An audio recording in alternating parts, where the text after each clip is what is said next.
Way back 2018, ayan, nung 2018, etong video na to, nahalungkat ko lang. So, i-share ko lang po ito para gusto ko din ipakita sa inyo kung gaano nga ba eto nagpapakitang gilas si Mount Mayon Volcano.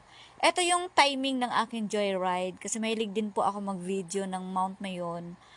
Ayan, so ganyan siya. Hindi lang nung nag-uumpisa pa lang yan. Pero talaga nag-cauliflower po talaga siya. Ayan. So, malapit lang po yan sa tinitirhan namin, sa bahay namin. Pero, tingnan mo, parang sobrang napakalapit. Pero, ng mga oras na yan, kampante pa kami mga loves.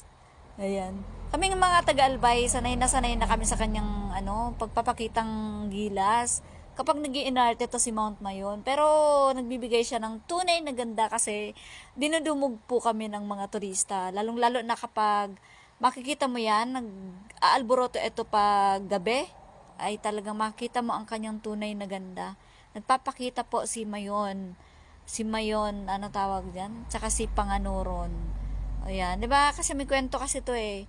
Si Mayon tsaka si Panganoron. O, 'di ba? Napakaganda po ng aming Pride. Kaya sobrang napakaraming mga turista. Ito yung pinakaaktibong Mount Mayon volcano sa buong mundo.